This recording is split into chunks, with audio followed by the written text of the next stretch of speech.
Good day. Welcome to Living Well in Montana. Living Well in Montana is a program of living independently for today and tomorrow. We like to call ourselves LIFT, LIFTT. LIFT is what is known as a Center for Independent Living. We are a nonprofit source of information, resources, and advocacy for people with all types of disabilities at any age across our 18 county service area in southeast and south central Montana. For more information about LIFT, I encourage you to visit our website, liftt.org, or download our mobile app for your Apple or Android device. Just search LIFTT in your preferred app store. My name is Jed Barton, and it is my privilege to be the Communications and Government Affairs Coordinator at LIFT and today's host. Another school year is starting, and across southeastern and south central Montana, students with disabilities are not only tackling the year of academics, athletics, and activities in front of them, but also thinking about their futures after high school. Through the core service of youth transitions, LIFT can help equip them with knowledge and tools to make positive decisions as they head out into the world. Joining me today on the program is LIFT's own youth transition expert, our senior independent living specialist and manager of our Glendive office, Jennifer Hawkinson. Hey, Jen. Hi. So, Jen, I'm going to start with a pretty basic question here. What is youth transitions? How do we define that as a core service and as a program at LIFT? So, youth transitions are kids that are going to be transitioning into adulthood, and we want to give them those skills and tools to be successful adults. That might be learning to rent an apartment, learning to budget, learning to grocery shop economically, how to obtain their driver's license, how to pay bills, any kind of adult skills. We want to be able to help teach those. Okay, so it's almost a subset of another core service we have called Independent Living Skills Training, which again we provide to people with all kinds of disabilities and all kinds of ages. What I guess I mean age-wise, obviously there's a difference between working with children and adults, but is there a way to uh, relate to youth that may be different than relating to adults, even adults with disabilities, or in your experience, or? So, with my experience is I'm pretty straightforward with youth. Like you're going to need these skills. I was working with one young lady, and we were working on a chore chart at home for her home, and we were discussing like these are skills that you're going to not only need as an adult, but probably take to a job with you. And I told her, your parents are not responsible for this. This is your responsibility. So you're the one that's going to have to do these. You know what you need to do. And I said, when you go to a job, your boss doesn't want to have to tell you every little detail of what to do. That's called taking initiative. So, yeah, all those kinds of skills around the home are going to help you in life, especially at a job. So, yeah. Okay. And And usually when we think of youth transitions, we usually think up to age 24 or 25. And you're right, I've had people as old as 30 that come in and don't know how to rent an apartment. They don't know what to do if their basement floods. Who do you call? Don't call mom. Who do you really call? So yeah, I give it to them straight. um, yeah, that's a good good way to do things. So you've worked specifically with youth both at LIFT and in a number of other capacities, correct? Yes. Um, so yeah. So How many? I've worked at I worked at the Boys and Girls Club here in Glendive for about 4.5 years. And then I went out to Action for Eastern Montana, which is our local DPHHS, and I worked with the youth employment and training for about another 4.5 years. And then this October will be my third year at LIFTT.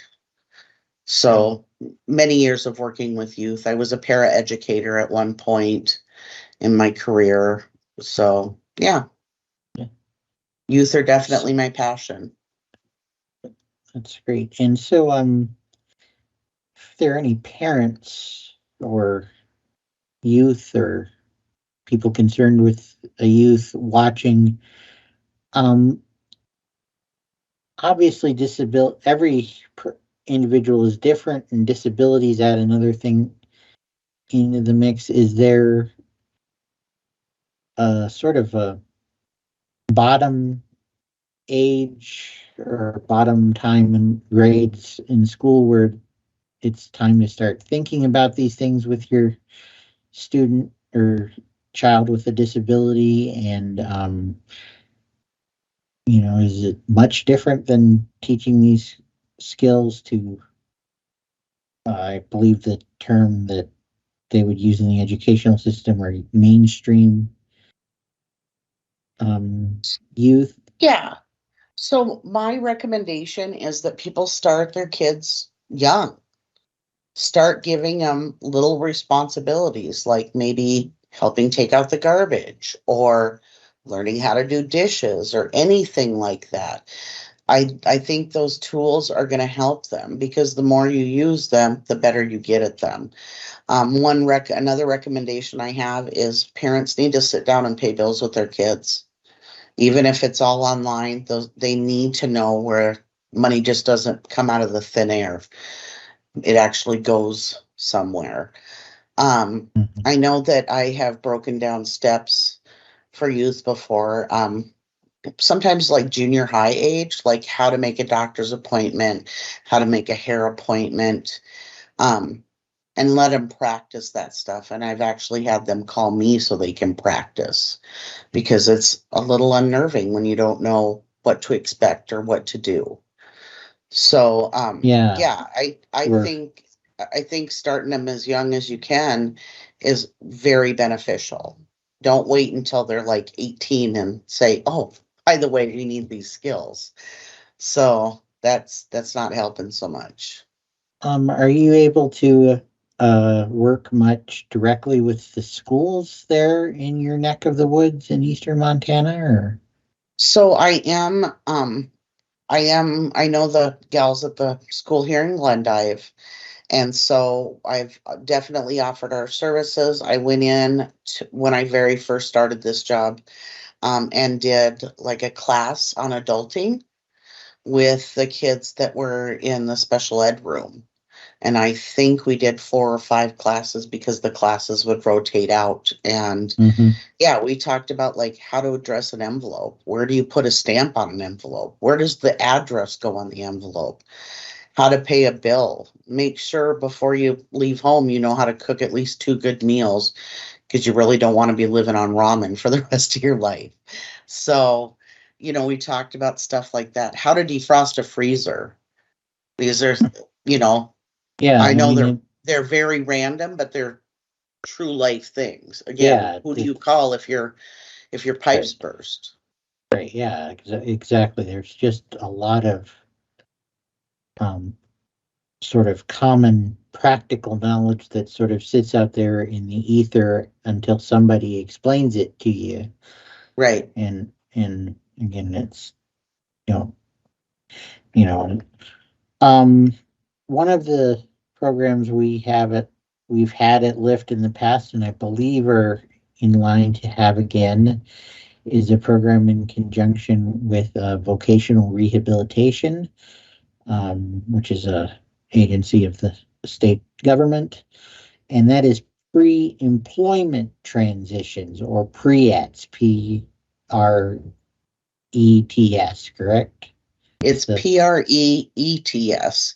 Okay. So yes, we currently have a contract with the vocational rehab through the Voc with for pre-ets through vocational rehab. And what we do is we provide support for a youth. They have to be in school. They have to actively be in school. So we help them And to is get that that. K-12 school or a It's college or? actually it's like 14 to 24, so they can be in college. Okay. Um, but what we do is we help them find a work site. We provide support at the work site if they need it. Um, the way I do it is I will actually meet with the parent and child and ask them what their top three jobs that they would like to work at. Because then the kid has a buy-in of where they're going to work.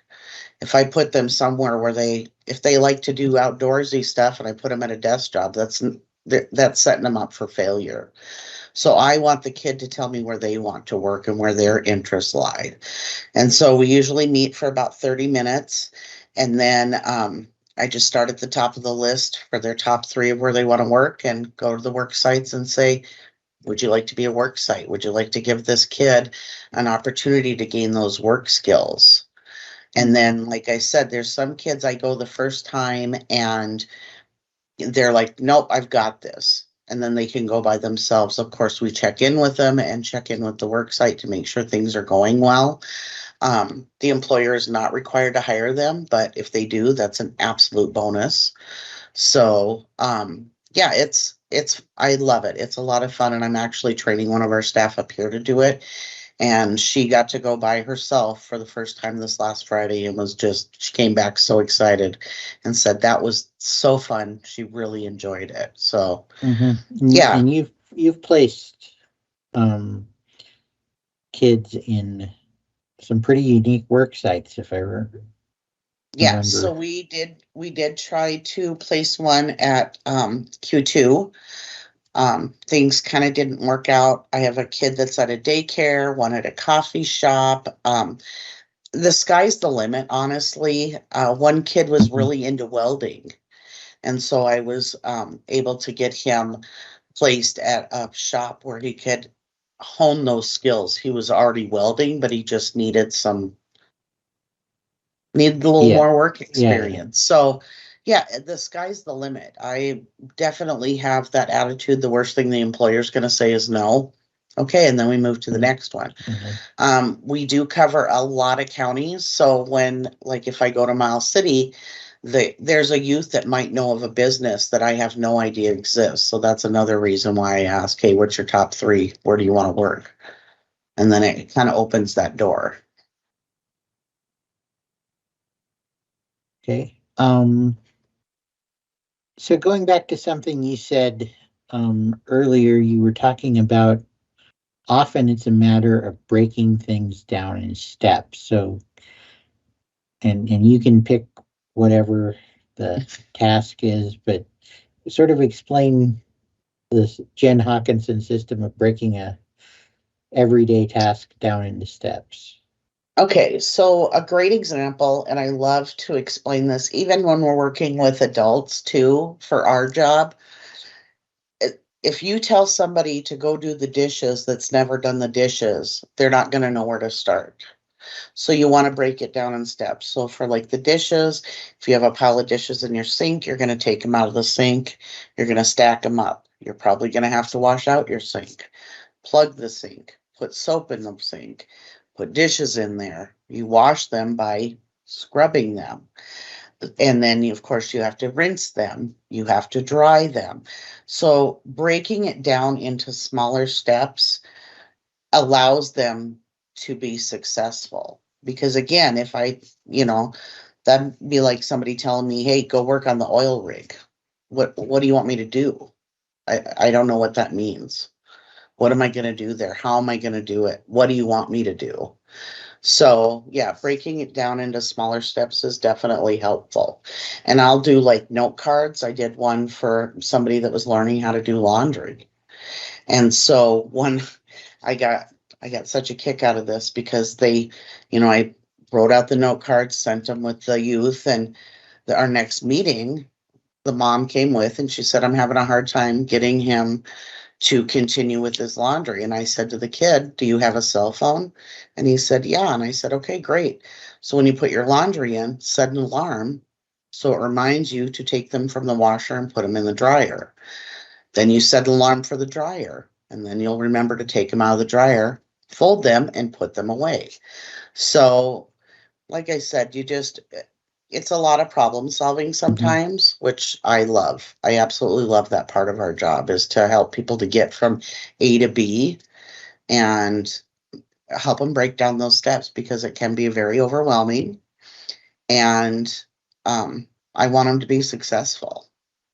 You mentioned there in your example help or encouraging a kid to use the timer on his cell phone, and I was wondering if you have much um, sort of field experience with helping set up youth perhaps in a home or a job situation where they need adaptive technology either through Montech or which is our state's adaptive technology program or something else like that, because oftentimes you can explain something clear as day to somebody, but they may not be able to do it without that extra bit of technology or even just you know something simple like a tool to grab Right, or right. So, with that, I haven't run into that yet, but of course, I would absolutely reach out to Montech.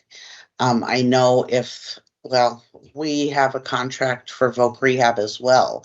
And I had an individual who they were doing cleaning and they had their own vacuum.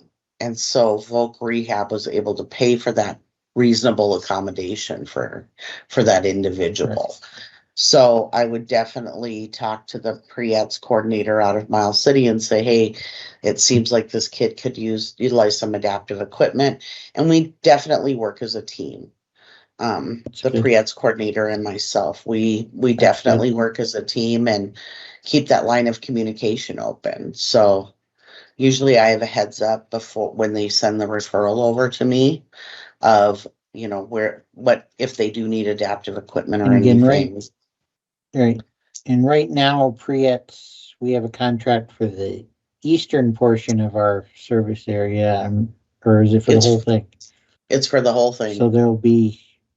eventually there'll be Priets referrals coming to somebody here in the billings office, Yep. correct? I'm Okay, actually doing some training on the 29th when I'm up there. okay, So, yep, I'm very excited for this to really blow up because it is a yeah, ton of fun.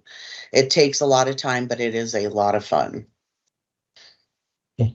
That's that's great. Last sort of couple minutes here. There's a conference every year that involves the Montana Youth Transitions Project and the four Centers for Independent Living. And it's the Montana Youth Transitions Conference, and that's coming up in November, correct? Yes. November 14th, I believe, through the 16th. And it's in Billings this year, correct? Correct. And I'm Um, actually going to be speaking at it. So, awesome. yeah. And do you know of where should people just like Google Montana Youth Transitions if they're interested in registering as teachers or as classes? I've been in the past and there were teachers and there were high school students there, and so that's what it's geared for, correct? Absolutely. And vendors, they can have vendors there. So Lyft is actually going to have a booth with our information, um, which I'm super excited about. I absolutely love getting the word out about our agency. But yeah, so they can Google Montana Youth Transitions Conference and it'll come up. Okay, that's great. Well, Jen, I think we have covered a great deal of ground here in the area of youth transitions, and no doubt we'll have you back again in the future when there are new developments or to remind folks of this program. So thank you for joining me today. Again, my name is Jed Barton, and I am the Communications and Government Affairs Coordinator at LIFT. For more information about LIFT and our programs, please visit our website at www.lift.org. And yes, I do realize I'm dating myself using the W's. Um, or give us a call in Billings at 406-259-5181 or in Glendive at 406-948-8500. Thank you and have a good day.